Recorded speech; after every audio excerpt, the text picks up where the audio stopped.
abiziza umunsi w'iremwa bakawusanisha n'isabato nabayobe ariko baba bafite icyo babagambiriye satani burya bizabikiniramo Bibiliya itweretse iki impamvu abisirayeli bahawe uyu munsi uwo muri ijambo genda yukuri cyangwa uburingane ntabwo bava mu Kinyarwanda cyo mwimbere bavuye muri genda yukuri sindi biza amahanga iyo bwatuse si yo ngiyo ninde wabizaye rero tugomba kumenya inkomoko yawe se kuko tutabyiga ngo tubikritike nkanje ntabwo ushobora kwigisha munye imbere y'iteroro ry'Imana nambaye ingofero ku mutwe nabirabyo ba bishop bakora bamusenyera abantu hari ikibazo se hari icyo bitwaye byo Bibiliya kandi tubuza yavuga ngo umugabo ntagatwikira umutwe mu gihe asenga cyangwa mu gihe ahanura kuko mu bwiza bw'Imana abasanga umuntu yari yipfutse yambaye ikintu cy'igisenge ibyo ntabwo ari byo nigeze kwaza umugore umwe mu apotre twaraganiraga namaze ko no wese apotre umugabo kandi umugabo wari n'umutegeka kandi birivuga yuko umutware w'itorero aba umutware tegeka umugabo agategeka n'itorero ngo ndabikora hari undi wanditse aravuga ngo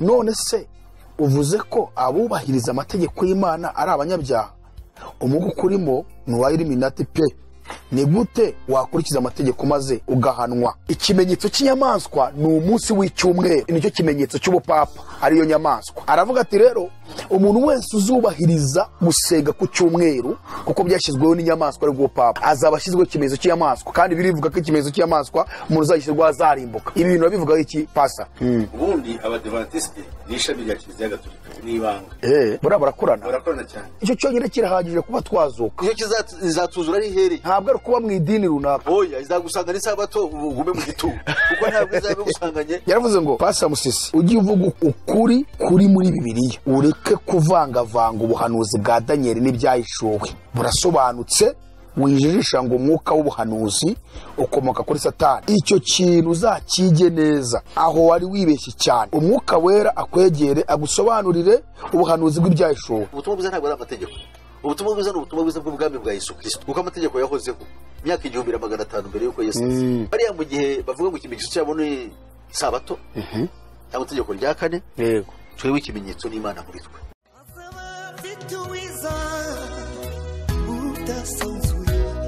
azaba afite ingororano yo guhema buri wese guhana n'imirimo yakoreye hano ku isi nawe nshuti yanjye aza kwambika ikamba twongere tubasuze nshuti bene data mwese abakunzi ba Iron TV aho muri hose mu bihugu bitandukanye aho muri gushakishira ubuzima Imana ibane na buri wese kandi Imana ihire imirimo y'amaboko yanyu ijambo ry'Imana ratubwira ngo uvuge yuko abakiranutsi bazagubwa neza ko bazatungwa n'imirimo y'amaboko yabo Imana rero ihire imirimo yanyu Imana ihumugisha imirimo y'amaboko yanyu kandi reka tubwire wowe ubabaye ngo humura Yesu niwe gisubizo cy'abari mu isi yose kandi Imana ni data wa twese mwiza ibyo yibwira kutugira n'amahoro si bibi ngo kugira ngo iturememo umutima w'ibyo tuzabona hanyuma nubwo wabaye ariko siko bizahora ibihe bijya bihinduka urababara ejo ukanezerwa ejo buno ukongera ukababara nuko mu isi bimeze nyamubwire ngo umubabaro Imana ije kugukuramo kandi ubyizere kuko Imana yacu igira neza hanyuma rero uyu munsi turagarutse ku kiganiro cyacu hamwe na Pastor Musisi kugira ngo dukomeze twumve iby'Imana idushakaho tumenye iki gihe duhagazemo tumenye uko tugomba kucyitwaramo twirinda dukiranuka dushakisha ubuzima hirya no hino mu mirimo dukora ariko twirinde cyane kuko Bibiliya avuga ngo umunyabwenge iyo abonye ikibikije arakikinga ariko umuswa ngo akijyamo akababazwa nacyo tuba abanyabwenge ku buzima turi gushakisha mu isi tuba abanyabwenge tugira ubwenge bw'ijuru hanyuma tubashe gutambuka muri isi neza twubaha Imana kandi tunabeho mu ruhande rw'umubiri uyu munsi rero turi buhere ku bibazo bitandukanye bamwe bagiye bandika batanga komenti hano kuri channel turashaka kugira ngo Pastor Musisi adufashe aho atangirira atubwira hanyuma cameraman ahindukiza hanyuma adusuhuze paseri dukomeze tuganira paseri murakaza neza muri sanga kuri Iron TV ndabashuhuje mu izina rya Yesu Kristo yego shuhuje na bene wacu dusangiye amakuba dusangiye na ibyiringiro by'ubwami bw'Imana amena bari muri Kristo Yesu haleluya abashoje ndetse n'abandi bantu bose Imana yaremye kandi bafite ishaka cyo kugira ngo bazagere mu bwami bw'Imana mu mahoro. Ndabashoje mwese abari ku migabane yose y'isi, abari mu karere kacu k'ibiyaga bigari n'abari mu gihugu cyacu cy'u Rwanda. Imana yo mu ijuru umugisha. Paseri, uyu munsi turagarutse gukomeza inyigisho zacu, ariko mbere y'uko wenda dukomeza aho twari tugarukirije ubushize, ndibwira ko mwari mwatubwiye ko tuzaganira ku mahame 10 y'uriya muryango wa Illuminati. Amahame 10 ya Illuminati yego yashyizwe ahagaragara n'umugirwakazi wayo witwaga Alice Bailey. Yego cyambaga na 945. Hanyuma hakazamo na ya ntambara gatatu bushize batwigishije intambara ebyiri, hanyuma bari batubwiye kuzakomeza no ku ntambara gatatu. Mbere y'uko rero noneho twinjira aho ngaho, turashaka kugira ngo wenda ugire bimwe mu bibazo abantu bagiye babaza n'abandi bagiye navuga ngo ntibabajije, ahubwo bashaka kwerekana wenda ko ibyo muvuga yaba atari byo. Hanyuma muradufasha niyo twasubiza nk'abantu 3 cyangwa 4 birahagije. Reka duhere ku kibazo cya mbere, hanyuma ubwo turaza gukomeza nyuma. Ikibazo cya mbere, uwa mbere yarabajije ngo ndabaza kwezi cy'umweru mu mwanya w'isabato byatangiye ryari, hari habaye iki, hari ibonekerwa ryabayeho, icyari kigamijwe n'iki? Tugiye kujya gusubiza intandaro y'ibi bintu. Yego. Igihe intumwa z'umwami wacu zariho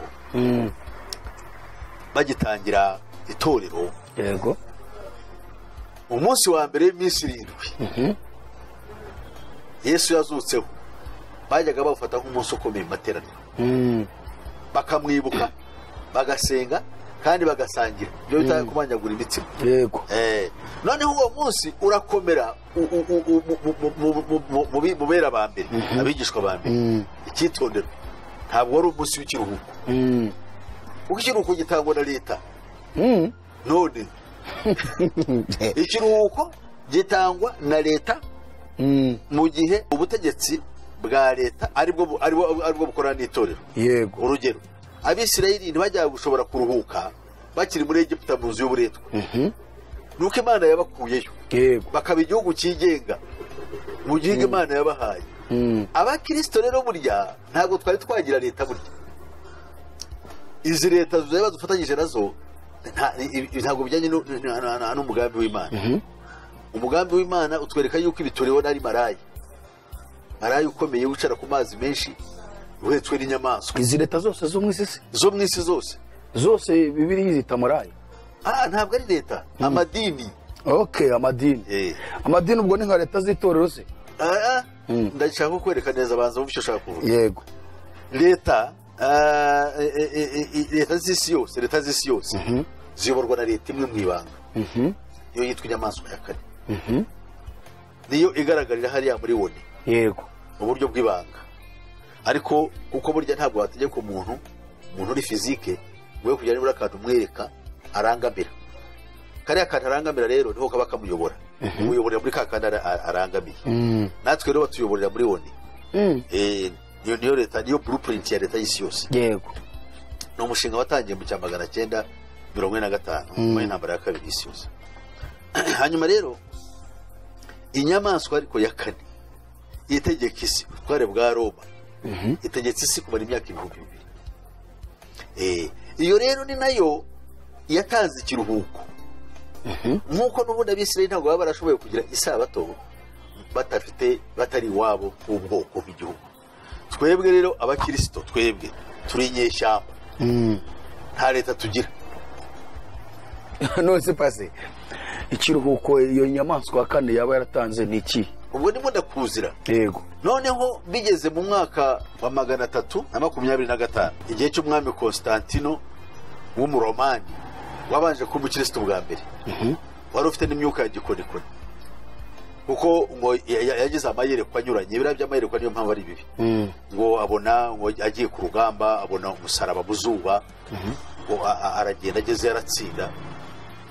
Noneho atsinze wa musaraba aravuga ati kumbe ba bantu b'umusaraba bo kwa Yesu bavuga ibya Yesu ni ukuri imana yabinyeretse dukwiriye nabo kuba dukwiriye kubemera niyo mpamvu natsinze urugamba uhereye ubwo rero aza guhinduka aravuga ngo ubukristo buremewe narabatizwa noneho ubukristo aho kugira ngo bukomeze kuba itorero rya Kristo ngo ku itorero ry'ibwami ubwami bw'abaroma noneho wa munsi intumwa zajyaga zibukiraho Yesu kandi zikamanyagura imitsima zigasenga uza kwijoro guhinduka ikiruhuko mu bwami bw'abaroma Dimash uwo muvandimwe arakoze kubaza icyo kibazo ni ukuvuga ngo uhereye mu myaka iriya 40 abisirayeli bamaze mu butayu yego muri ubwo butayu baheremwo itegeko ryo kujya baruhuka kujya bakora iminsi 6 wa 7 bakaruhuka yego byahereye kumanuka kwa ibyitwa mana byo kurya imana yahaye abisirayeli hanyuma rero batoraguye ibyo kurya iminsi 6 wa 7 imana babwira yuko iyo yari isabato yayo yo kuruhuka hakabaho rero n'ubundi isabato izwi mu nyayo ari nayo twese ari bwo buruhukiro tuzinjiramo yego y'Imana yaruhutse maze kurema byose iyo niyo sabato cyo kiruhuko cy'Imana yego twasezeranyije twese tuzaruhuka tukajya mu ruhukiro bwa abizeye yego hanyuma rero uwo muvandimwe abaje neza ubwo mu butayu hafashwe isabato yo kuruhuka ku bayisirayeli ntabwo amahanga yose yayiruhukaga abisirayeli bayiruhukaga hanyuma rero igihe Mose yahabwaga amategeko 10 abisirayeli bagombaga kwitondera yego iyo nayo yari irimo ndetse yitwa ikimenyetso kandi kitwa n'ikiruhuko mbere yuko iyo sabato itangwa ikimenyetso cyari gihari hagati y'umuryango wa Aburahamu n'Imana wari ugukebwa yego cyo kitwa ikimenyetso kizabaho hagati y'ubu bwoko iteka ryose ariko n'abisirayeli Imana ibahaye muri aya mategeko 10 ishyiramo noneho umunsi Imana yabahaye kugira ngo bajye bibuka umunsi bavuye mu nzu y'uburetwa yego ubona ko hariho bene wacu muri kino gihe bawizihiza bakavuga yuko ngo ari umunsi wo kwibukira hiremwa ariko bo abisirayeli ntabwo bawizihizaga muri ubwo buryo yego bawizihizaga ari umunsi wo kwibuka yuko bahoze ari abaretwa mu nzu ya Farawo ni amagambo dusanga mu gutegeko kwa 2 igice cya 5 umurongo wa 15 hari amagambo agira ati kandi ujya wibuka yuko wari umuretwa mu gihugu cya Egiputa Uwiteka Imana yawe ikagukuzayo amaboko menshi n'ukuboko kurambutse nicyo cyatumye Uwiteka Imana yawe igutegeka kuziririza umunsi w'isabato aha Mose arasobanura umunsi w'isabato wajiririjwe mu Bayisirayeli nk'umunsi wo kwibuka baniremwa kwibuka yuko bari abaretwa mu nzu ya Farawo ni ukuvuga ngo nicyo kintu Imana yayibahereye ntabwo ari ukwizihiza umunsi w'irema abizihiza umunsi w'irema bakawusanisha n'isabato ni abayobe ariko baba bafite icyo babagambiriye satani burya bizabikiniramo Bibiliya itweretse impamvu abisirayeli bahawe uyu munsi uwo munsi rero wabaye ikiruhuko kuri bo kandi urongerwa n'ikimenyetso kuri bo nk'uko ubu ngubu natwe twahawe na Illuminati umunsi w'ikiruhuko witwa tariki ya mbere y'ukwa 5 ejo bundi tuzaruhuka tariki ya mbere y'ukwa 5 turuhuka ikipazi uri umunsi w'umurimo satani agenda adukirira ku bwonko atyo buriya nawe ni umunsi w'ikiruhuko cye noneho rero n'abariya nabo bahawe uwo munsi bararuhuka bamaze no kuruhuka wibuke ko byabaye ibintu bibiri byabaye ikimenyetso bagomba kuba bafite yego kibatandukanya n'andi moko barongera isabato ibabera nanone ikiruhuko noneho rero satani akora mu buryo bwinshi ariko wari usanzwe uhari intumwa zurukaho bitewe n'uko Yesu yazutse barateranaga umunsi ubwo abantu baterana muri kino gihe nubwo hari ko atari ku cyumweru ntabaterana guterana no kuruhuka n'ibintu bitandukanye yego abantu ko mbonye akanya bagombaga rero gutera nabo bakibuka umwami. yego Kwibuka Yesu niyo bwari uburyo, niyo yari inspiring power, uburyo bwo kubaha imbaraga mu kubaho kwabo, yego ku rupfu rwe, kandi babikoraga ku munsi yazutseho, ku munsi yazutseho wa mbere w'iminsi 7. uriya Yesu umunsi yazutseho nawo umunsi yagiriye mu ijuru, ni nawo umunsi umwuka wera yamanukiyeho. icyo narinzi nuko ari wo munsi umwuka wera yamanukiyeho, no kujya mu ijuru yagiye nabwo ari dimanche se. None umunsi wa mbere w'iminsi nose paze tugaruke gatoya wenda kugira yaba ari umunsi ukomeye cyane aho udasanzwe, witwa umunsi w'umwami wacu. ni umunsi w'umwami wacu, ahubwo wenda rwose tutazagiye azagarukira, ariko niba ari ibyo yazagaruka ari no ku cyumweru. noneho uriya munsi ntabwo Imana yawutanze kugira ngo ube ikiruhuko, kuko ikiruhuko ni Kristo ubwe. yaravuze muri Matayo 20:29, yego ati nimuze mwese abarushye n'abaremerewe mbahe ikiruhuko cyahehe umutima. umuntu w'umwuka aruhuka mu mutima. yego uyu mubiri byararangiye kuvuga ngo ntuzakora ngo uraruhutse, byari ibintu by'umutekamutwe. Fasibetse gatoya uzi se ahantu cyane bakunda kwifashisha ni mu gitabo cyo kuva igice cya 20 kuri ariya mategeko 10 ngo yanditse ku bisate 2 by'amabuye ngo Imana yandikisha urutoki rwayo. Twamaze kwinjira mu ruhande rw'abadivantiste kuko nibo cyane iki kintu namubonye niwe ngo yashobora kuba ari umudivantiste. Hanyuma muri aya mategeko urabona itegeko rya 4 haravuga ngo wibuke kweza umunsi w'isabato, ujye wibuka kweza umunsi w'isabato ngo mu minsi 6 ujye ukora, ariko wa 7 niwo sabato y'Uwiteka Imana yawe, ntukagire umurimo wose uyikoraho, ngo wowe ubwawe cyangwa umugaragu wawe ngo cyangwa umugore wawe ngo cyangwa itungo ryawe, ngo kuko ari wo munsi Uwiteka yaruhutse ngo yakoreho imirimo yose ngakaruka ku munsi wa 7. ariko turumva rya jambo kuruhuka rijemo. tumaze kubona Bibiliya tubwira impamvu y'isabato yahawe Abayuda. twebwe dufite isabato yacu, yego tuzaruhuka abakristo, ariko tuzaruhukana na data, hari umunsi wateguwe wacu. yego ubwo ni ikiruhuko cyo mu mutima. ubu ni ikiruhuko cyo mu mutima, kuko iyo kuruhuka mu mutima, burya imvune zo mu mutima nizo zica umuntu, ni zombi cyane, kuko nizo zituma umuntu yiheba, nizo zituma umuntu abura ibyiringiro, kandi mu mutima niho Satani yicara. naho rwose nakorera, kuko Bibiliya tubwira ngo urinda umutima wawe kurusha ibintu byose birindwa. yes noneho umutima iyo habonye uburuhukiro Kristo akahatura, nibwo ugira amahoro, yo nyakuri, nibwo ugira ibyiringiro by'ukuri, kandi nibwo unesha. yego kuko kwizera ari uko burya kwizera kuba mu mutima, kandi kwizera iyo gushingiye ku kuri bari igitangaza gikomeye cyane. noneho rero ubwo ndakuziye rero, yego noneho Abaroma idini rya Kristo baze kuryigarurira, katubyite dutyo, cyo byitorero wariyobora, habaye ikibazo gikomeye cyane. bavuga ngo baravuze na wa munsi intumwa n'abigishwa baruhukiraga, urumva zari zarapfuye hashize imyaka 100 ngahe, harashize igihe kasi ikinyejana cya 4. noneho urahindurwa uba ari wo munsi w'ikiruhuko. yego kuko leta n'ubundi itanga ikiruhuko. ntabwo Abisirayeli bashoboraga kuruhuka bari mu buretwa. urugero, ntabwo Abisirayeli bigeze bagira amasabato ngo baruhuke igihe bari Babironi. yego bose bari bafite ubuhe butware, bari abacakara. Babironi ntabwo bigeze baruhuka. Babironi no mu Misiri ntibaruhutse, bari bataranayahabwa. ariko Babironi se barayihawe wapi? Abisirayeli se banyazwe na Shalomu na Seri umwami wa Ashuri muri 722 imbere ya Kristo. ko bagiye bagatuzwa Havira no mu midugudu y'Abamedi n'ahandi hose batujwe, isabato bakomeje kuyikomeza, bayikomeza nk'abandi se. uwo ni umuco wundi wari uje, bari bije mu yindi mico badafite uburenganzira n'ubutware. ariko aho ngaho n'ubundi basaga nk'abatandukanye n'Imana n'abagombaga no kuyizihiza. Politically they were nowhere. ntabwo mu bya politiki bari gifite uburyo bwo kwizihiza. yego uzabaze neza, dukore research nanjye nzayikora, urebe niba i Babironi Abayuda bari bafite umunsi wo kuvuga uyu munsi twese nk'Abayuda turaruhutse. oya nta birimo rwose, nta birimo. nanjye narasomye rwose.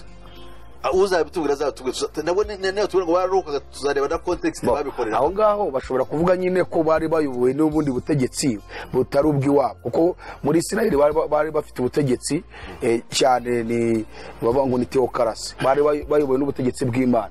ariko hariya bari bageze muri demokarasi, bari bayobowe n'ubutegetsi bw'abantu, kandi bagomba kuyoborwa uko bumva babishaka. urakoze. ni ukuvuga rero, usibye n'amategeko, itegeko rya 4 bamwe batsimbarayeho, yego n'andi mategeko ntibayubahiriza. kuko bari barafashe Okay. imico ya gipagani y'ahandi hose aho bari bari. Icyambere nta n'Imana baramyaga kuko n'abano bana barimo na Daniyeli bahindura amazina. barayahinduriwe rwose Amazina y'ibigirwamana.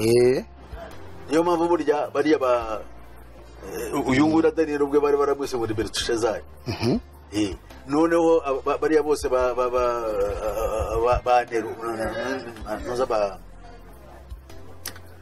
ba Shadrake, Ameshaki, Abedenego byari bivuze ngo ni umugaragu wa Nego, ikigirwamana cyitwa Nego. So ibi byose rero ntabwo bari bafite uburyo bwo kubihakana, ariko hari ikintu batashoboye Nebukadinezari n'Abababiloniya batashoboye kubakuramo, ni Imana yo mu mutima kabisa. Yari babishoboye. Bose turacyafite ibibazo byinshi kandi igihe cyedushirana. Icyo cyo turimo turakirangiza. Nubundi nibindi ngiye gusoma birasa nkaho byerekeye aho hantu. Sibyo usanga bisa ntabwo tujya kuri. Hari ahavuze hari undi wese yandika ngo none se icyo cyumweru mugikura he muri Bibiliya? Ese ibya Ellen White muri kubisoma hehe niba mutari kumubeshyera ibintu byose muvuga mugiye muvuga naho byanditse? Aha rero kamanze nagize kariya kantu. Twebwe abakristo niba twarabonye ikiruhuko cyacu ari Kristo Yesu, twahawe n'ikimenyetso. Yego. Ku Bayuda Abisirayeli muri rusange ikimenyetso cyari Sabato. Yego. Kandi kaba n'ikiruhuko. Twebwe rero Kristo niwe buruhukiro bwacu kandi akaba n'ikimenyetso cyacu. Mbere yuko nsubiza uwo ngo reka turebe mu Befeso igice cyaho cya mbere. Abefeso igice cya mbere umurongo dore amagambo dusanga mu Befeso igice cya mbere umurongo waho wa 13 kugera ku murongo wa 14 ngo kubw'uwo ari we Kristo natwe twarazwe umurage tubitoranyirijwe kera nk'uko Imana yabigambiriye ikora byose nk'uko ibishaka mu mutima wayo. Aha ngaha turavuga umugambi w'Imana, tuvuga umugambi w'idini. Noneho tukavuga ngo kandi ngo tube abo gushimisha ubwiza bwayo twebwe abiringiye Kristo herekera kose. Abiringiye Kristo herekera kose. Yego. Dore rero cyatubayeho ngo niwe namwe mwiringiye. Paulo arashimangira muri uru rwandiko. Yego. Mumaze kumva ijambo ry'ukuri. Hari abantu bumva amagambo yose rero nayo. Ntabwo ari byo. Bivuga ngo amagambo yose ntabwo ari ay'ukuri. Ntabwo ari ay'ukuri. Mumaze kumva ijambo ry'ukuri. Buriya Ellen White yari demonique. Ntabwo yari afite ijambo ry'ukuri muri we. Basi uraje ubutubwire. Ndamukubwiye. Yego. Noneho ngo niryo butumwa bwiza bw'agakiza kanyu. Iryo jambo ry'agakiza kanyu. Yego. Ntabwo agakiza kabonerwa mu mategeko. Ngo agakiza kabonerwa mu Isabato. Bariya ba devene wacu. Igitabo cyabo cyitwa Intambara Ikomeye. Yego. Igice cyaho cya 25 gishimangira ko amategeko kuyitondera nibwo isi yagira amahoro. Amahoro azaturuka mu mategeko. Ni mu mategeko 10. Kandi ibi ngibi bihabanye n'umugambi w'Imana w'agakiza. Ngo niryo butumwa bwiza. Ubutumwa bwiza ntabwo ari amategeko. Ubutumwa bwiza ni ubutumwa bwiza bw'ubwami bwa Yesu Kristo. Yes. Kuko amategeko yahozeho imyaka 1500 mbere yuko Yesu aza. Noneho ngo kandi mumaze kwizera. Yego. Kwizera nde? Yesu Kristo. Ngo niwe bashyizeho ikimenyetso. Nicyo mwuka wera mwasezeranye. Umwuka wera niwo baye ikimenyetso cyacu. Bariya mu gihe bavuga ngo ikimenyetso cyabo ni Sabato. Cyangwa itegeko rya 4. Yego. Twebwe ikimenyetso n'Imana muri twe. Haleluya. Yes. Niwo mwuka wera. Ngo twahaweho ingwate yo kuzaragwa wa murage. Kugeza ubwo ab'Imana yaronse izabacungura ubwiza bwayo gushimira. Amen. Ab'Imana bose yaronse. Nabwo biracyaronka. Biracyabaronka. Irabatoranya mwiza. Ntabwo batori bashyira mu badivi. Irabatori bashyira mu itorero ryayo. Korera mu ibanga ry'abizera. Bagahabwa umwuka w'Imana. Ariyo ikimenyetso Imana izahera ihamagara bayo. N'abazaba barapfuye izabahamagara yifashishije yuko bafite wa mwuka mu bituro byabo. Fakuba barize ijambo ry'ukuri ari ryo butumwa bwiza bw'agakiza. Dore amagambo dusanga mu Baroma. Mumaze kumva ijambo ry'ukuri ari ryo butumwa bwiza bw'agakiza kanyu. Rwose. Dore mu Baroma ukuntu havuga. Umurongo wa 11. Ngo ariko niba umwuka we yazuye Yesu aba muri mwe, yazuye Kristo Yesu izazura imibiri yanyu ipfa kubwo umwuka wayo uba muri mwe. Ariko ikintu bacyumva neza. Umwuka wayo kubwo umwuka wayo uba muri mwe duheshwa no kwizera icyo cyonyine kirahagije kuba twazuka iyo kizatuzura ari ihereye ntabwo ari kuba mu idini runaka oya izagusanga n'isabato ugume mu gitugu kuko ntabwo izabe gusanganye umwuka wayo birasaba ko uba ufite umwuka w'Imana uba muri wowe cyane nose pasi uwo mwuka wayo tuwuhabwa ryari tuwuhabwa igihe duhindukiriye ukuri tukizera Yesu Kristo none se aba bene data nyine cyane kuko turabona ari itoro ry'abadivantiste batubabarire ntabwo twaryibasiye oya turavuga ibibazo turavuga ibibazo batubajije bo ntabwo baba barizeye Yesu Kristo ntabwo bahuriye nawe oya ari amadini yose bireba ntabwo baba bafite Yesu turaza no kugera no kuyandi ntabwo Yesu Kristo ujya kumuhabwa ni ukubyarwa n'ijambo rye hari akantu ushaka ko tuvugaho tukiri kuri aba bene data ese birashoboka ko umuntu ashobora gufata ubuntu n'amategeko bikamuyobera bikamugeza mu ijuru ntabwo bikunda kubera ko impamvu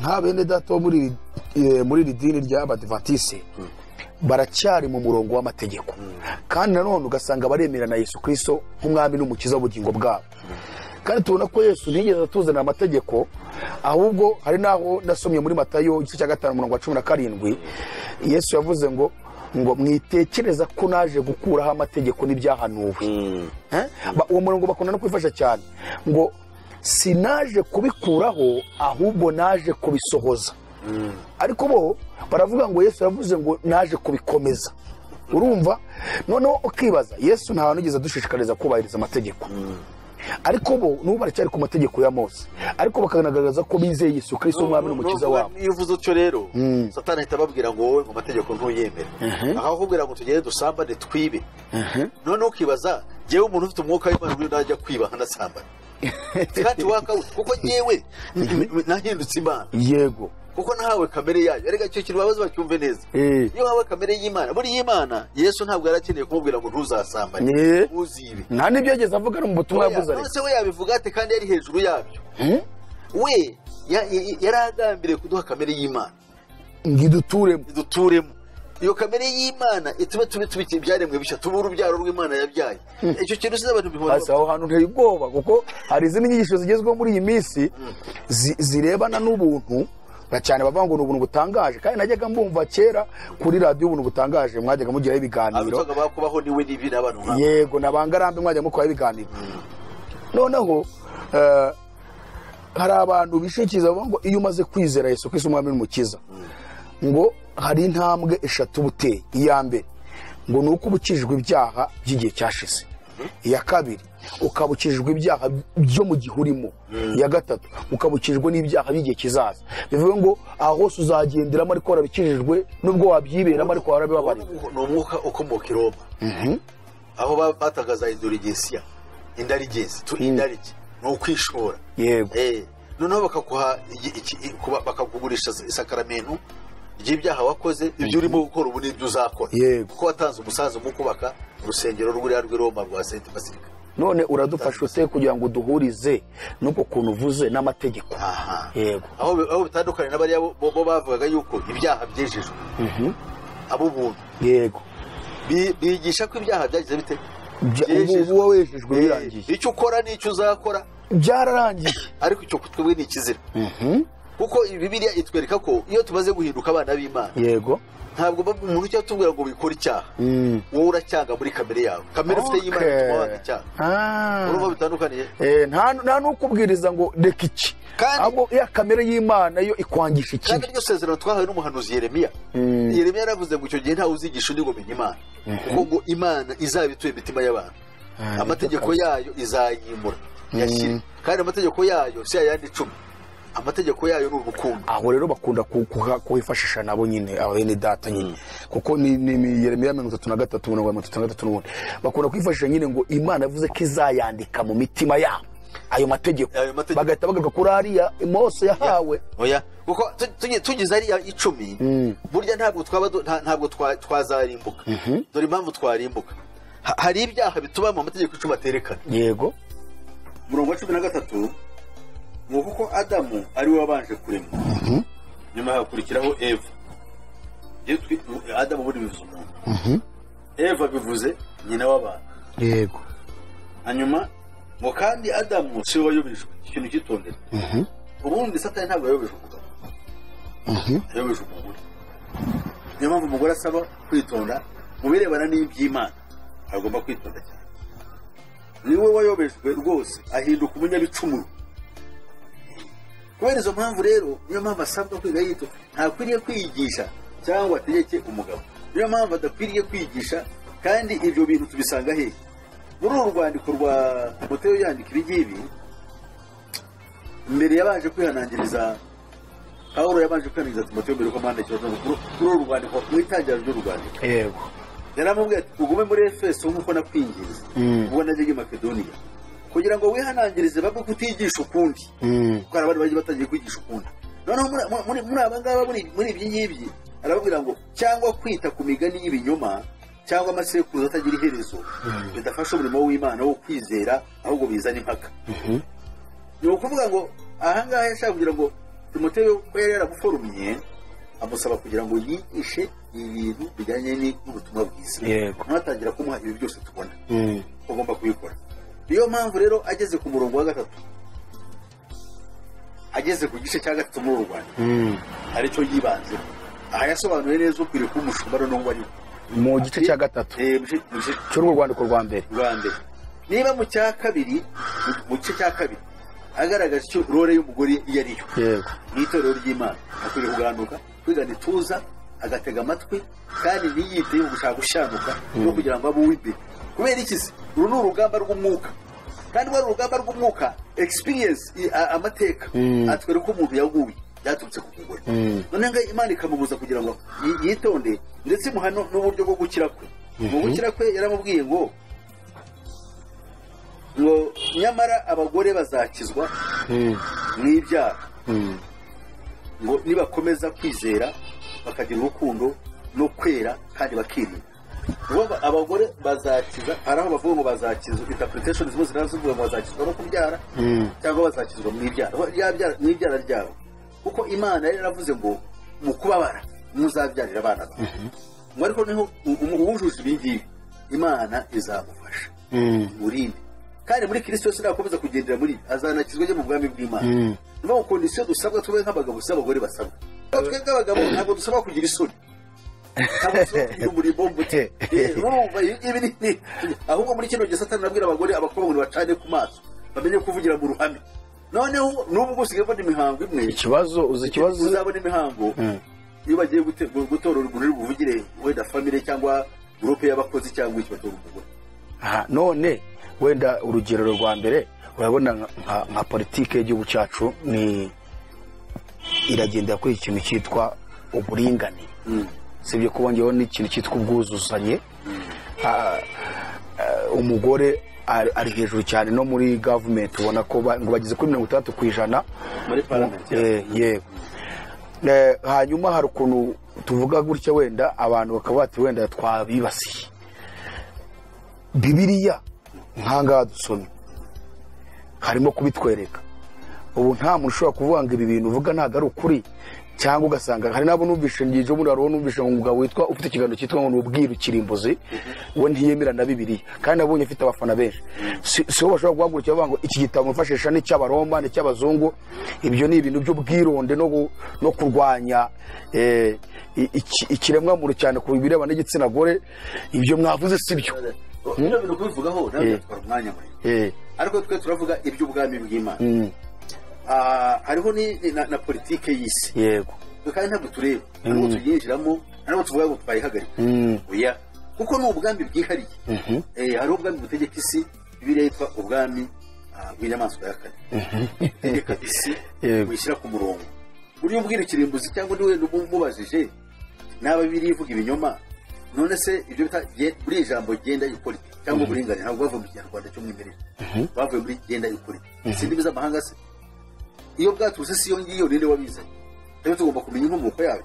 Se kuko ibyo tutabyiga ngo tubikritike byavuye ku Mana se. Icyongereza bacumugari bakavuga ngo the end justifies the means. Bivuze ngo iherezo bya byose niryo rigaragaza uko ibintu byatangiye. Ubu se ibyo tubona bituruka muri ibyo bintu nibi ingo ziri gusenyuka buri munsi biracika. Kubera iki se? Kuko hajemo ibintu disorder, icyo bita social disorder. Yes. Nukuvuga icyo kibazo cyo tuvuga. Nuvuga ngo tureba iyo turebye amagambo ya RTRM ububi bwayo tuyabonera hehe results zavuye muri ya magambo ni abantu bashize so therefore nazo tureba ikintu results ibyo kibyara cyo twibase nayo babonye bicitse babyumvise nabi uringanira babaherera kubisiga blue band kubisiga amavuta no that's it ibintu ngomba kugira nkuko Imana yabivuze ntabwo ngiye mvuze ngo dukurikize umuco wa Kinyarwanda yego no kugendera mu ijambo ry'Imana bakandamizaga abagore ukabakisha tuvuge ntibashobora kuragwa ariko Bibiliya irategeka ngo bakobwa ba self hard Imana izabahe umurage muri bene wa kabisa Imana yo ni itse tuvuga yuko Imana ntabwo Imana ari Imana it's not a God of gender equality ahubwo ni agenda equity so there is hariho gutandukana hagati ya equality and equity okay equity ni justice ubutabera habugenda avuga umugore nabura ni sambu ari mubuze ko ari umugore we n'abayarize bamwe bakona nifite abana b'abakobwa yego bagomba gukora akazi mu gihe bagashoboye icyo ntemera ariko ni politics zigenda zisenya umuryango zivanaho iby'Imana yavuze zishyiraho ibindi kandi ibyo bindi bidashobora kuba byazana amahoro yego hanyuma tugaruke wenda muri Bibiliya kubirebana n'inshingano z'aba bantu kugira ngo tugeraho dusubikira kuri Ellen White uriya kuko twinjiye muri ibi kubera ko bavuze ngo bayoborwa n'umugore kandi ntibyemewe kubera ibitabo yanditse akaba ari we muhanuzi wa nyuma nta wundi uzaza ku buryo niyo hagize uwundi wavuga ngiravuze cyangwa akandika icyo gitabo batacyemera Pawulo hari ahantu agaragaje ko abagore bakwiye kwiga n'ituza ubundi bakaganduka ariko bakaba bazakizwa mu ibyaha ubwo ni ukuvuga ngo mu nshingano za kiyobozi mu iyobokamana nta hantu Pawulo ari kubigaragaza ku bagore ubwo mugiye kutwereka noneho abagabo Bibiliya igaragaza ko bafite iyo nshingano y'ubwepiskopi yo kugira ngo bayobore itorero cyane okay kureba mu gice cya gatatu urwandiko rumwe rurimo amabwiriza akwiriye gukurikizwa uko itorero rikwiriye kuyobora yego aravuga ngo iri jambo ni ryo kwizerwa ngo umuntu nashaka kuba umwepiskopi aba yifuje umurimo mwiza yego nashaka kuba umushumba aba yifuje umurimo mwiza ariko uwo muntu agomba kuba ari umukristo nk'uko tugiye kubibona yego kuko hari ushobora kuzanira umuntu ngo yize filozofi naza n'umushumba ngo yize teoloji noze ko barimo kujya kwiga teoloji y'abakaza bibi bakazana umuntu ngo yize bafite lisansi ngo wenda muri medicine cyangwa se muri economics cyangwa ngo yize n'amahugurwa mu ibyumweru 2 cyangwa ukwezi ngo muri teoloji uwo muntu akwiriye kuyobora itorero uko afite lisansi ariko si cyo Bibiliya igiye twereka hamwe hanga Bibiliya twereka ngo nuko tugiye kureba qualifications za pastor cyangwa umushumba aravuze ngo nuko umwepiskopi rero akwiriye kuba inyangamugayo cyo ni icyambere no kuba umugabo w'umugore umwe yego ni umugabo ariko ufite umugore ikiranga uyu mugabo agomba kuba afite umugore umwe ntabwo ari umugabo ntabwo ari umugore ufite umugabo umwe kuko abagore bo nta nubwo bigeze kuba polygamist size n'abiriho sinzi ko ari cyazo zimwe ngize kumva n'abari mu Buhinde aho umugore ngo agira abagabo batatu cyangwa bane ariko hano mu Rwanda birahari no muri Afurika bano b'indaya ukodesha inzu ugura igitoki abagabo mbese abagabo bamukorera ubona we ni polygamist ariko mu buryo butari official none aha ngaha akavuga ngo no kuba umugabo w'umugore umwe abe udakunda ibisindisha yirinda ugira gahunda mu kubaho kwe ukunda gucumbikira abashyitsi ufite ubwenge bwo kwigisha agomba kuba afite ubwenge bwo kwigisha kandi twumvise ko umugore ntakwiriye kwigisha itorero kwigisha abagabo ntabwo akwiriye kuyobora kuko iyo ayoboye yaba ayoboye itorero n'aba bagabo bari munsi y'ikiganza cye ni kuko umushumba burya arayobora areba ibikorwa areba atitwara neza areba abanyangeso mbi areba ubuyobe buza mu itorero ndetse uko satani akora icyo bwari cyashyizwe umushumba se pase buriya umugore w'ibyo ntiyabishobora ntiyanabireba ngo abikore yabikora kandi birimo buje rega muri mwe mukurikiza inyigisho za nationalism zigisha ngo bishingiye kuri reason ubwenge bw'umuntu twebwe twubaha Imana kuko Imana niba yaravuze ngo umwanjye ntabwo ushobora kwigisha ngo imbere y'itorero ry'Imana nambaye ingofero ku mutwe ntabira byo ba bishop bakora bamusenyera abandi hari ikibazo se hari icyo bitwaye byo Bibiliya kandi tubuza biravuga ngo umugabo ntagatwikira umutwe mu gihe asenga cyangwa mu gihe ahanura kuko mu bwiza bw'Imana aho usanga umuntu yaripfutse yambaye ikintu cy'igisenge ibyo ntabwo ari byo ubwo ntabwo najya ngo njye kurizoninga ngo baze mwagumbatsi hari icyo bitwaye se no ugomba kuba bana nabo ni ikosa bakora ahubwo ni icyaha gikomeye cyane kuko biriya bakurikiza imico ya Isiraheli kera Isiraheli y'abatambyi yego uko bitwikiraga ariko biravuga mu gitwikirizo cyabo ntabwo bukira cyari ngo ntabwo umucyo wa Kristo ugeze ubamurikira ikibazo ahubwo no mu isezerano rishyaho na Yesu nyine yatuzana isezerano rishyaho ntawe wigeze ategeka abatambyi gukora nitwe batambyi ahubwo turi abatambyi b'ubwami bitabo ntabwo utambi inyamaswa kandi nta mategeko yaduhaye agaragaza ibyo tugomba gukora amategeko ahari nayo turayazi buriya nabo bari mu makosa akomeye cyane amaye nka rero ngo utari umunywi wa vino uwo mugabo ntagomba kuba ari umunywi wa vino cyangwa umunyarukoni ahubwo abo mugwaye neza utarwana utari umukunzi w'imbiya ari ikintu kimaze kuzana ibibazo abantu gukunda imbiya abakunzi b'imbiya nibo bari imbi nawe tukishe izina ry'Imana akantu kose imbiya kuko imbiya neza abonaho amafaranga arashaka kuba nka runaka niga mu ishuri rya teologiya barabajije ngo ese ndamutse ndi umuyobozi w'idini ngo nyobora nka province ngo nkwiriye kuba afite icyubahiro kingana iki ngo kingana n'icya guverineri urumva teologiya iratuyobya itwigisha umutima w'isi wo gukunda iby'isi niba umuyobozi wa politike w'intara nanjye nyobora intara turi bamwe ngo mugomba kuba mungana icyubahiro niba muturira nanjye bantu kandi wowe uyoboye itorero rya Kristo hakoze uko uyu mwuka ari wabafasha kuko misi mbyumva umwuka mubi ni wowe wabafasha umukozi w'Imana ni umugaragu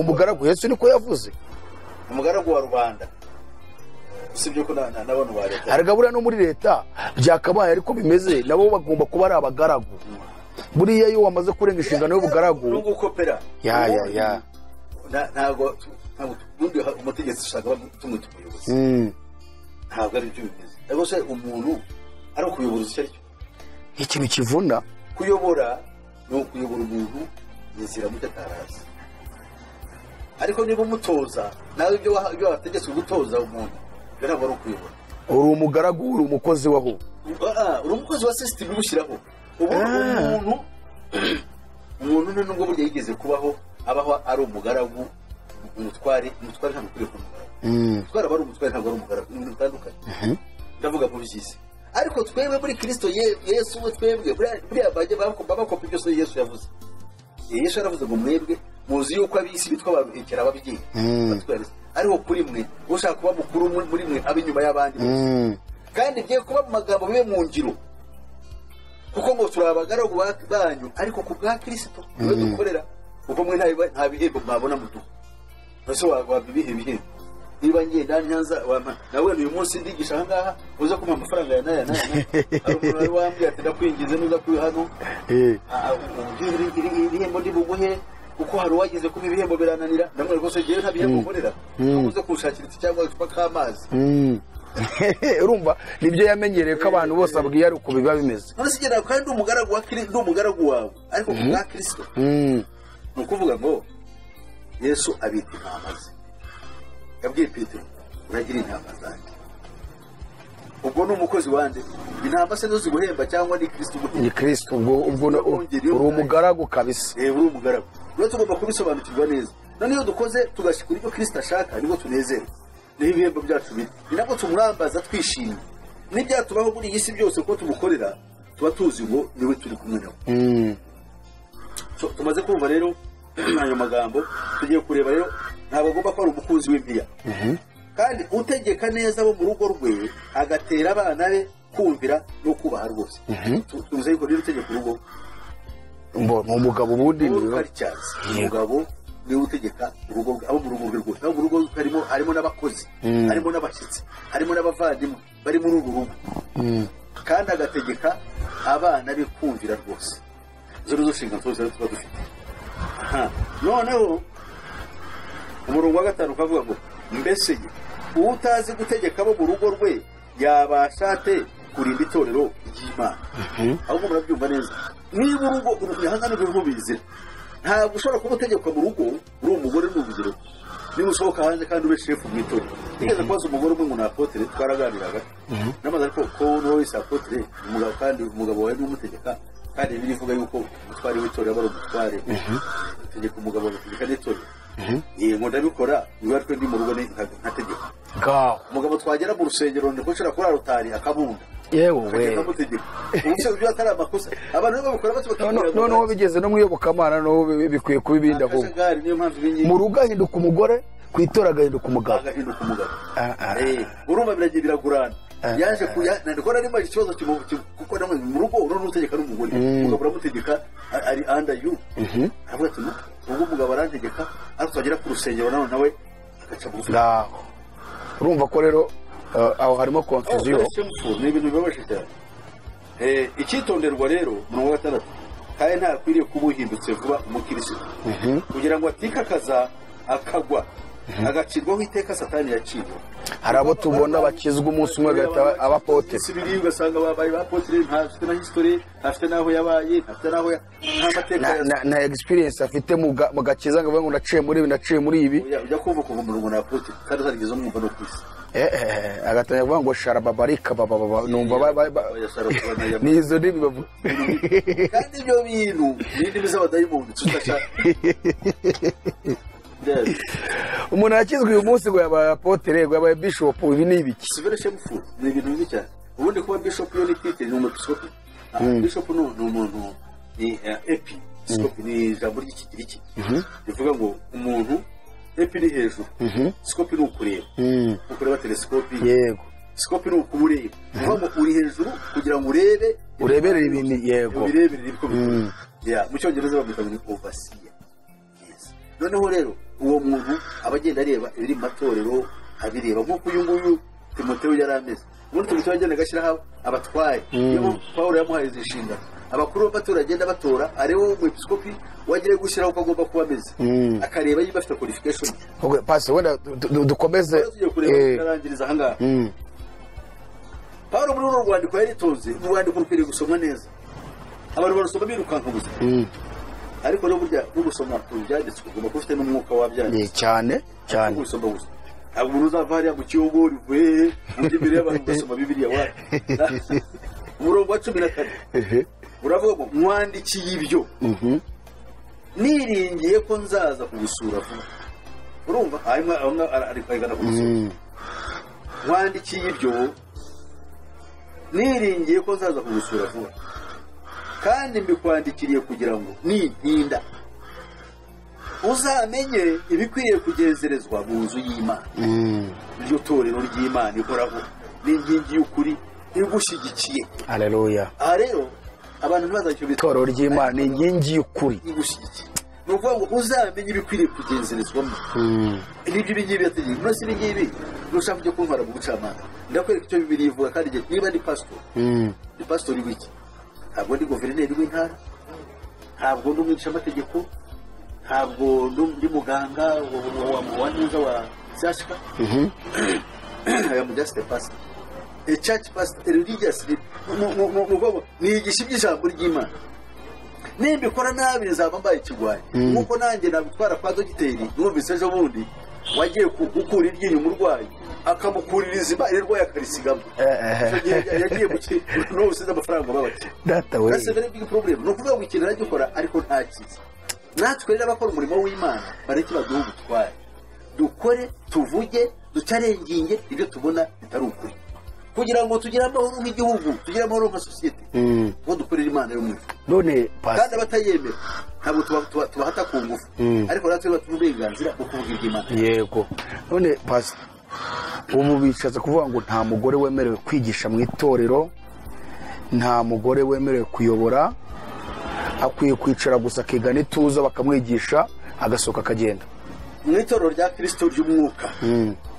ntabwo yemerewe no kwigisha ijambo ry'Imana umugore ashobora icyo bita guhanura ariko atwikira umutwe yego uvuga ngo niba afite cyangwa guhamya umugore ashobora kubahamya atanga ubuhamya cyangwa se gusenga mu gihe abikora arabyemera ariko nabwo atwikiriye umutwe ntabwo ugomba kubugaragara yego wenda twihuta cyane ibi birumvikana cyane ariko iki gice tuzakigarukamo nacyo duhora tubwira abantu ibintu tuzagarukamo iki tuzagarukamo hari akantu wasomyemo ngo uyu muntu nta nubwo akwiriye kubanywa vino kandi tuzi abantu bayoboye ayo matorero banywa za vino vino bahaga baravuga inzoga yego tuzagaruka hari abayafite bazinywa rwose kandi dore uyu muntu umwepiskopi bagaragaje Pawulo avuze ko nta nubwo akwiye kunywa inzoga bo ubwo bivuge ngo n'aba bakurikiza ibi bitabo by'uyu Ellen White ntabwo bagakwiye kuba ari we bahangaho amaso bagakwiye kumva ubutumwa bwiza bireba gukurwa muri sisitemu y'iyobokamana tugasigaza Bibiliya yonyine kuko byo babyita umucyo muto bikwiriye gukurwamo babyita umucyo muto uvuga ngo it's part of the Bible. Ubwo rero yaba ari muri umuna wa Yesu niba Bibiliya avuga ngo Bibiliya isobanura neza ngo abanditse kino gitabo cyitwa Bibiliya cyangwa abanditse ibitabo bigize Bibiliya bari bashiriwe n'umwuka wera noneho rero niba bavuze ngo kiriya gitabo birabitabo Ellen White yanditse ngo byari iby'umwuka w'ubuhanuzi bashaka kubigeranya na Bibiliya urumva niba babyise umucyo mutoya kabaye ubwo ni Bibiliya ni muri umuna wa Bibiliya kuko baravuga ku isabato ubundi mu isezerano rya kera ukuva igice cya 34 baravuga ngo kandi wawe ku munsi w'isabato ntihazagira umuriro waka uzikorya yego sibyo abakurikiza itegeko bavuga ngo niyo mpamvu batajya barya bakarya imigage yo kurya uranyumva ko bagowera imigage ibazanira uburwayi bwo mu nda kuko bariye byo kurya bitari byiza ko numva abantu bagowe noneho bakongera bakavuga ariko Ellen White yaratubwiye ngo roho nziza cyangwa roho nzima mu mubiri muzima ugomba kuba muzima kuwitaho roho nzima mu mubiri muzima bakagira impaka twumvire Ellen White cyangwa twumvire ijambo ry'Imana noneho bagashaka icyanditswe cyo Ellen White yavuze ngo nihajya hagaragara ibyo avuze ngo ariko Bibiliya itemera ngo bajye kwitsa Bibiliya ikibazo ese niba ari umwuka w'ubuhanuzi kuki Bibiliya yamuhaye ibintu kandi biza kugira aho bihurira kandi aho birwanira birwanira birumva biraharo bigera bigasaba bihanganye niba bihanganye rero muri ya mayereye akaba muri ko no guhanganisha ibyanjye n'ibya Bibiliya aho umucyo wa Bibiliya uzajya wemera kuko umucyo wa Bibiliya niwo mukuru kandi mu mucyo w'ibyanditswe bye bitabo byo mu muto ariko byose ari gahunda pasi ikiganiro reka tube wenda dusa nkaho dusubika ariko urashaka gusoma inuza ebyiri mu by'ukuri abantu bagiye bandika benshi bagushimira ko bari gufashwa n'ijambo ry'Imana twebwe uyu munsi twibanze cyane kugaruka ku bagiye berekana ko musupanyisha ko ubwo ntabwo twakurwa tubisoma ko ni comment nyinshi ahubwo aba bantu nyine nibo twashatse kugira ngo dusobanureho gatoya hari undi wanditse aravuga ngo none se uvuze ko abubahiriza amategeko y'Imana ari abanyabyaha umugu kurimo nuwa Illuminati pe ni gute wakurikiza amategeko maze ugahanwa kuko urumva hari abavuze ko abantu bari mu mategeko ngo bazarimbuka none ngo ni gute wakurikiza amategeko warangiza ugahanwa ubwo ahise avuga ngo ahubwo wowe uko navuze ngo bakoreshwa na Illuminati ngo ni wowe ahubwo umwuka ukurimo nuwa Illuminati hanyuma wenda kadusoma indi ya kabiri ariyo dutadusoreza yego ntabwo mbabwiye simuje gukurikiza amategeko ahubwo muhaye ndashaka umuhinzira nziza yo gukurikiza amategeko yego nk'uko Imana ibishaka nk'uko Imana yadushyiriyeho dore amagambo dusanga mu Baroma igice cyaho cya 8 hari amagambo agira ati nuko rero abari muri Kristo Yesu bazacirwa iteka kuko itegeko ry'umwuka w'ubugingo bwo muri Yesu Kristo yambatuye ububata bw'itegeko ry'ibyaha n'urupfu kuko iby'amategeko yaraniwe gukora ku bw'intege nke za kamere yacu Imana yabishohoje ubwo yatumaga umwana wayo afite ishusho ya kamere y'ibyaha kuba igitambo cy'ibyaha gukiraho ibyaha bya kamere w'iteka kugira ngo gukiranuka kw'amategeko gusohozwe muri twe abadakurikiza ibya kamere y'umubiri ahubwo bakurikiza iby'umwuka iri ni ijambo risobanutse gusohorezwa muri twe dukurikije ibya kamere y'umwuka ntabwo dukurikiza ibya kamere y'umubiri ngo twebwe Yesu hari icyo aduha kamere y'Imana nibyo nabatangiriye kumvuga arumva nko murongo hari umuntu ushaka kuvuga ngo hari akansoje ngo kugira ngo gukiranuka kw'amategeko gusohorezwe muri twe abadakurikiza ibya kamere y'umubiri abo bakurikiza ibya kamere y'umwuka ikibazo rero bahita bati bumvise ko ya mategeko asohorezwa muri twebwe nayahe urukundo kuko amategeko icumi yose avuga urukundo kundisha Uwiteka Imana yawe umutima wawe wose ubwenge bwawe n'ubutunzi bwawe ubona uvuga ngo urayikunze nabyo Yesu yatubwiye ngo udasiga se na nyina ndetse nta dite no kubugingo kandi Yesu yaraje koko Yesu yagira abiri yonyine arongera Yesu yongeye kuvuga itegeko abwira umufarisayo ukomeye mu amategeko yamuhaye itegeko ryo mumboneza mu bantu ntabwo yari muri ayandi 10 byo bari bahawe rivuga ngo wanjye umwanzi wawe aho bukunde mugenzi wawe kuko wikunda ibyo Yesu yavuze itegeko ryakomeye niyo rya kabiri kuri ryari byose bikubiye mu kintu cyitwa urukundo niyo mategeko rirakorera muri bivuga ngo twe ntabwo tukiri muri hariya yo mu isezerano rya kera biriya no kujya muri ABCD ahanga twe turakurikiza kamere y'Imana kuko iyo uhawe kamere y'Imana utekereza nkayo ukora nkayo ntabwo ukibwira ngo kora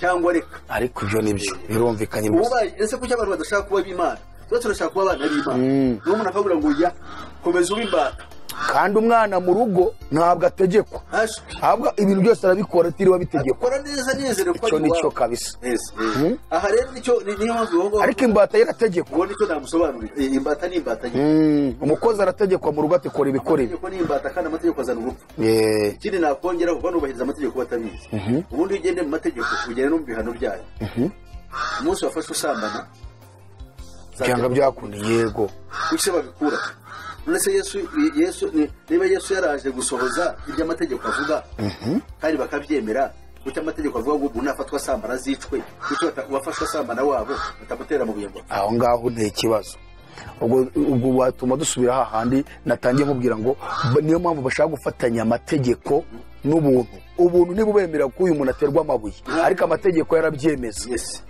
ukuvuga ngo Pawulo muri urwandiko rwandikiye Timoteyo abisobanura neza ku murongo wa 12 igice cya mbere ku murongo wa 8 aravuga ngo icyakora tuzi ko amategeko ari meza koko iyo umuntu ayagenje nk'uko bikwiriye amategeko aya mategeko agomba kuyageza nk'uko bikwiriye kandi tuzi yuko amategeko atashyiriweho umukiranutsi keretse abagome n'ibigande n'abatubaha Imana n'abanyabyaha n'abatarabera n'abatita ku by'Imana n'abakubita base na banyina n'abicanyi n'abasambanyi n'abagabo bendana n'abanyaga abantu bakabagura n'ababeshi n'abarahira ibinyoma n'ibindi byose bidahura n'inyigisho nzima zihuje n'ubutumwa bwiza bw'Imana ihimbazwa ubona hawe niyo mpamvu Pawulo we yaravuze ngo bo bashegera icyo batazi ngo abashaka kuba bigisha amategeko nyamara batazi ibyo bavuga ibyo ari byo cyangwa ibyo bahamya babishegera nuko bishegera ntibabizi ntabwo bazi amategeko iyo abarigisha neza bakaba bamenye ko itegeko ari ryo niba wibye bagomba guca ukuboko kuki batabikora rero kuki batabikora bo bapfobya amategeko ntibave mu mategeko bajye mu buntu rero bizere neza rwose kuko wa mugandi ba itegeko rigira igihano none amategeko ya Mose batwereka nyine icyo wakoraga wasambanye bagutera amabuye upfe niba wibye bagutera amabuye upfe kuki bo babikora niba bibakorera abantu bafobya amategeko bafobya n'inzira ya Kristo byose barabipfobya mise byumva amategeko bavuga iyo bashaka kugira ngo bayice baravuga ngo ubuntu bwaraje noneho bakayica bitwaje ubuntu noneho kandi ayo mategeko akabatera kwangiza ubuntu nanone baravuga bati amategeko turayishe ariko ntacyo bidutwaye uzi ko babipfobya uko ari bibiri koko ni ibintu bibi cyane buriya amategeko ni isezerano ryihariye niba turi abakiranutsi amategeko ntacyo kubera iki tukiyarimo none ni ukuvuga ngo ese niba turi abakiranutsi amategeko araturebaho iki kuko amategeko afite umurimo ubwo twaba tugisambara tukiba rero oya ahubwo nuvuga ngo aradushyikira muri bya bibi kuko tubwira ngo ubuntu bwaradukijije kandi barangije bukatubwira niyo mpamvu bwa buntu babuzana bazana bwa buntu kugira ngo babuhere ngo bakomeze babe abanyabyaha urumva naho ubundi amategeko igitabo cy'amategeko kirihariye ni ukuvuga ngo niba ukoze icyaha baguhane Yesu bamubajije ngo iki baravuga ati mwigisha ibi bivuga ko icyo uyu mugore yakoze twebwe Mose yaravuze ngo ukora ibi tumutera amabuye Yesu yarabihakanye ntabwo yabihakanye yarunamye arandika buri muntu arebye asanga ibyaha bye bimushinja mu mutima buri muntu agira isoni zo guhagararaho agenda bwomba kandi uriya mugore bagiye kumwica kandi bamwisha bari hanyuma Yesu yamubwiye ngo cyarwe ati mugore abakugenzaga bari hehe nta n'umwe nanjye sinkuciriye ku iteka ntuzongere gukora icyaha ukundi sinkuciriye urubanza nawe sinkuciriye ku iteka genda ntuzongere gukora icyaha nk'iki kugira ngo utazagushyano rirenze. Ishyano ravuga ni irihe?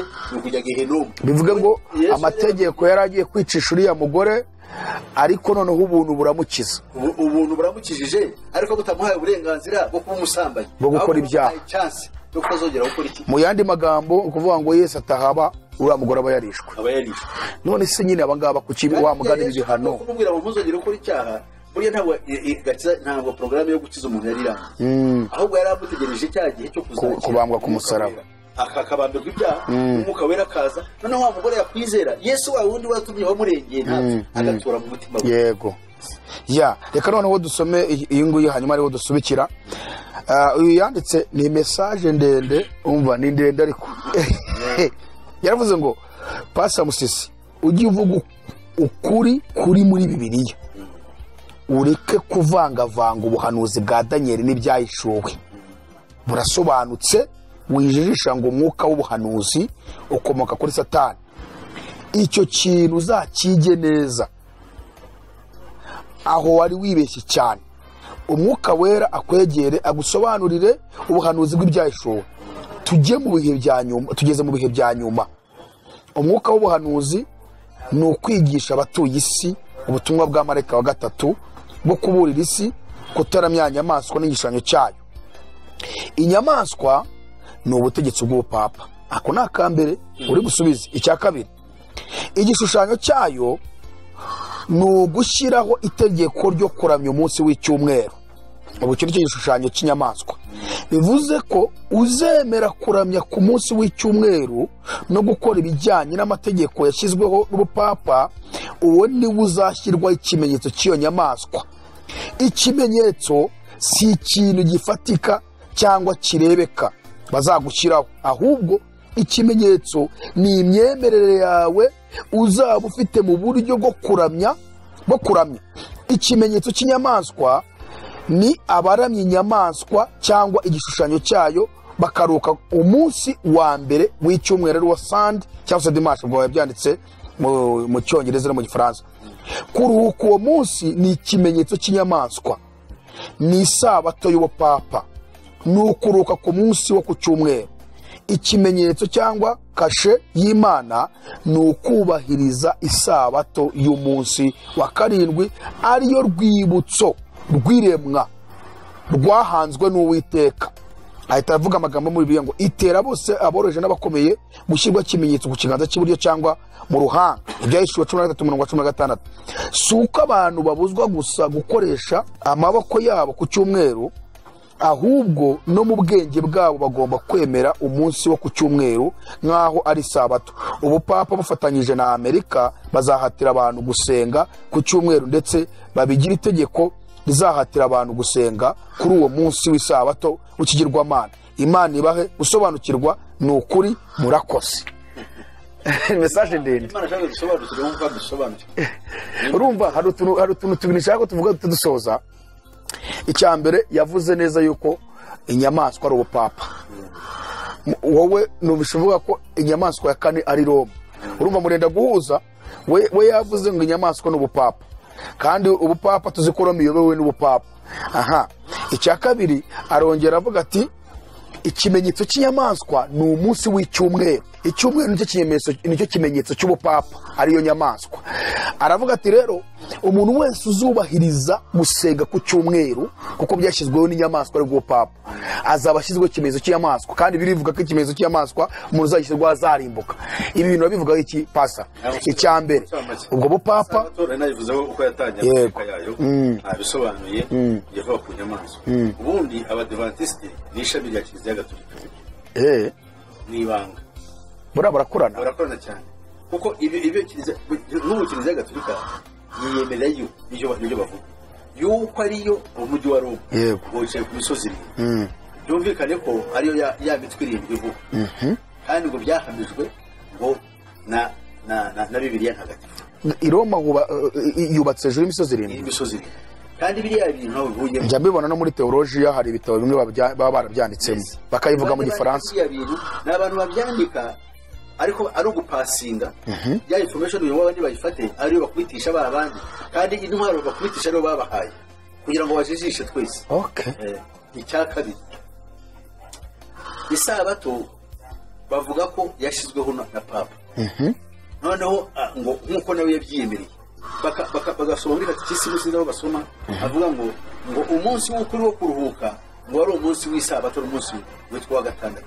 Ariko umunsi wa karindwi uruhande rumwe ufite ukuri. Kiliziya n'ubutware bwa Roma ni ikintu kimwe. Ubutware bwa Roma butegeka isi kuko civilization yose cyangwa amateka yose y'ibintu byabayeho cyangwa umuco wose ugomba kugira iyo kamana. Ubwami bwa Roma rero ufite ubukamana bwaryo ari Kiliziya Gatolika. Uburyo buzwi bw'iru byose biriho biri anda bagenda babibereza hari kugira ngo ubutware buriho ari bubwa. So niyo rero bavuga umwami ubutware bwa Roma na papa bakajyaho na Amerika ntabwo tubari ko tubibona. Twe tubona isi yose nk'umuhungu kuko uvuze Amerika n'ubupapa tuvuge nk'urugero nk'ubu ushyizeho itegeko rikavuga ngo abantu bageze basenga ku cyumweru. Abashinwa ntibasenga nta n'umunsi wo bageraho gusenga. Hari ubuze ababwira ngo urabahata umunsi wo gusenga kandi batajyaga banawugira. None se mbere ko bagera n'umunsi wo gusenga rero baze bemere n'icyo basenga. Ejo bundi kuri Pasika ntabwo wumvise impanuka yabaye mu Bushinwa. Twe tuba tugiye mu biruhuko bya Pasika byo kwibuka gupfa no kuzuka kwa Kristo. Bo bari bagiye mu byaro by'iwabo ngo kwibuka abakurambere babo. Ntabwo umuntu utari waba nibura kumuhindura ngo yemere ibyawe mu Kristo bwawe n'ubwo upfuye. None wamuhari itegeko uburyo bibaho kandi wakaba. Noneho rero bo bakora 24 hours igihe cyose baba bari mu kazi. Abarabu, abayisilamu, abaki bose. Twebwe icyo tuzi cyo tuvuga ruvuga ngo ndemera ko ushobora kuzashyiraho umunsi w'uko akaba ari iminsi y'uko bashobora gushyiraho n'icyumweru. Ariko bahise mu icyumweru bakabishyiraho ntabwo bivuze ngo ubwo noneho nibwo bakoze icyaha. Kuko n'icyumweru cyari gisanzwe gisengwa abakristo bose bari icyo basengeraga. Buriya ubukristo bugizwe n'abantu bagera kuri miliyari 2.5. Kuri bo abadivantisite ni miliyari ntabwo bagera miliyoni 20. Ubuse bambwira ko abantu bafite influence mu bukristo. Kandi bava kari bo torero ryasigaye ryari. N'abatorero ryasigaye bazakizwe n'isabato n'ubundi bakomeze. Ariko bo ntibabyemera yuko izabakiza. Bakizwa ngo cyagihe ngo bazicwa. Nibwo bazaruhuka. Mu yandi magambo abapfu b'umubu ntabwo bazajya mu ijuru. Kuko kariya karengane kabaye kabahesha ubwami bw'Imana. Kazanabahesha n'imvura y'itumba. Ari wo mwuka bazahabwa bashobora kugahabwa bagahabwa. Ariko n'abandi bapfa nabo bazaba bapfuye kuri ariko buriya pasi ubundi ko bakunda kuvuga ngo bazabahura izina ryawe ko bakunda kuvuga cyane ngo bazarenganwa ko karengane ubu nk'ubu bisa ubu hari uwakomera kubambwa nk'uko intumwa byagenze ahubwo bose bahunga umuhashya ubundi ikintu gitera umuntu imbaraga ni umwuka w'Imana noneho barabone banawemera banawurwanya ahubwo cyakora bashobora kuzagira umwuka nk'uri uba mu byihebe bakiturikiza ibisasu by'ibirasho gwiki twese tuvuga inyamaswa ntabwo tuvuga ngo papa ngo Amerika tuvuga system itegeka isi yose harimo Abarusiya harimo Abayapani harimo Abanyamerika iyo ni system kandi ihurira muri oni niho bihurira n'amategeko yose ategeka isi ntihaturuka iyo niyo nyamaswa kandi ikintu gitangaje amategeko ava hari ibihugu byose birayakira n'abakomunisiti n'abayisilamu iyo niyo nyamaswa rero nyayo bahagaze upapa bahagaze hariya nk'ishami rihagarariye iyobokamana yego idini bagiye gushyiraho rimwe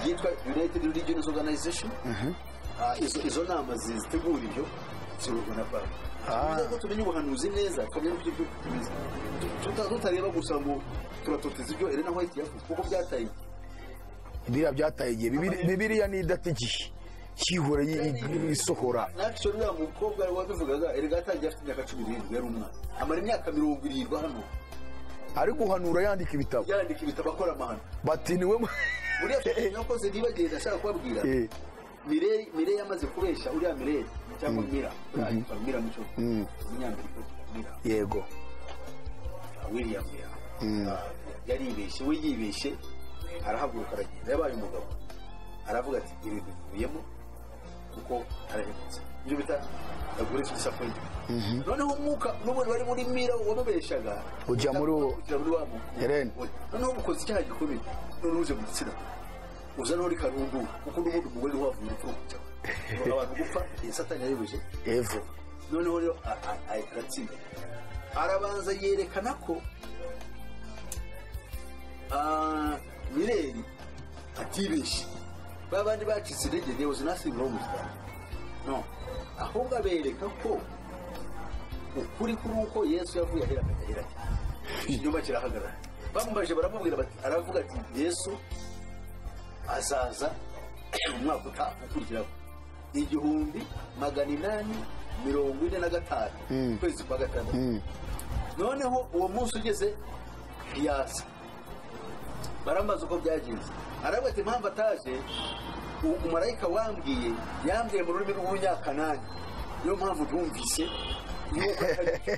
cyo n'iki kinyoma abagize uri wabajije ngo bisoma he ntabwo nagenda mubwira bo abashaka kugira ngo mubwire yuko bisoma mu bitabo kuko ibyo bakora byose bikora urumva ni ikibazo kandi ibyo bitabo ari byo turi kurwanya twebwe turashaka Bibiliya gusoma mu bitabo byabo ubu se gusoma muri Bibiliya kandi rero naho itatarimo rero naho itari muri kategori y'abahanuzi b'ibinyoma niho namusanga muri yego nabyo uzabitwereka uburyo ari mu bahanuzi b'ibinyoma ubu rero bifite aho mbikura mu bandi bashakashatsi nabo bagiye bagaragaza aho ubuyobe cyane cyane iyo ugiye gushaka abayobe cyangwa buta heretics abayobe bo mu bukirisitu uzamusanga muri naho abavugaho nabo bafite ibyo berekana none mbere yuko agiye soma na Bibiliya mu nyerekeye yuko umwuka wabona atari uw'Imana hari n'abandi babibonye kandi bakagaragaza noneho n'ibinyuma yagiye akora n'ibitasohoye ariko so rero nkarangiza avuga ngo abagore n'abagabo muri Kristo turi umwe ariko iyo mu gakiza turakizwa kuko kwizera Yesu Kristo ariko noneho mu gihe hajemo ubuyobozi bw'itorero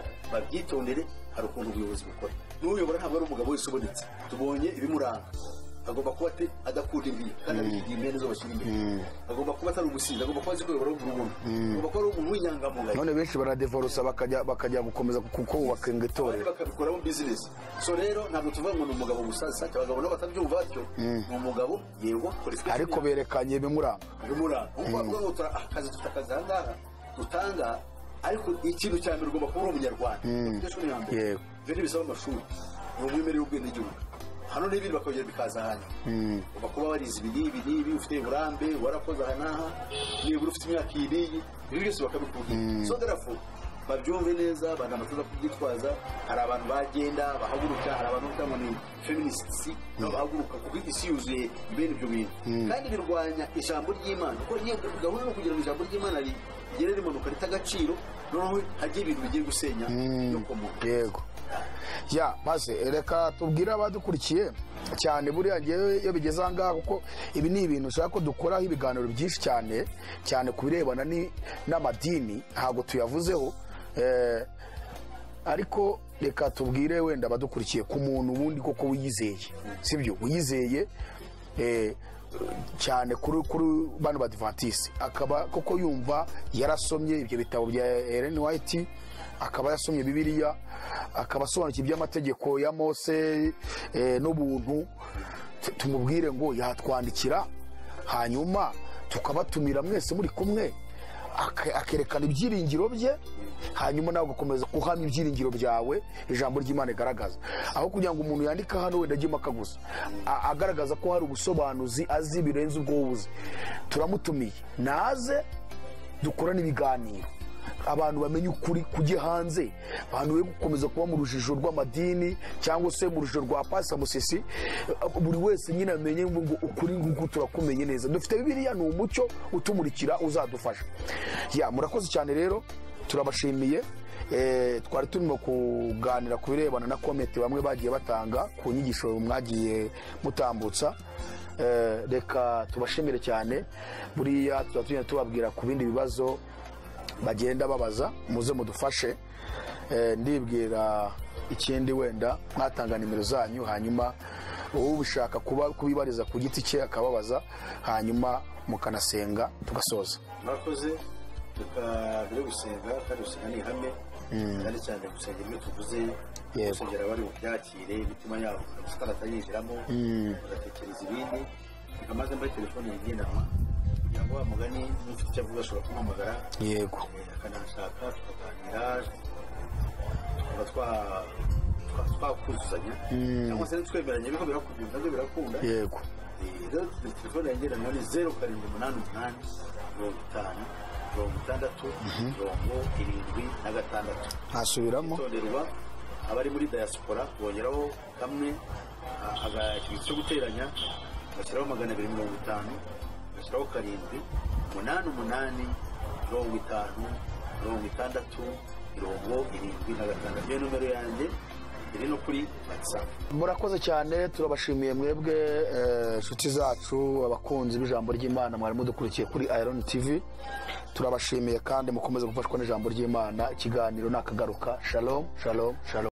Azatujana muri amazu meza yaduteguriye, nitugerayo tuzahora turiri, zaba kumwe na Eliya, zaba kumwe na Abrahamu.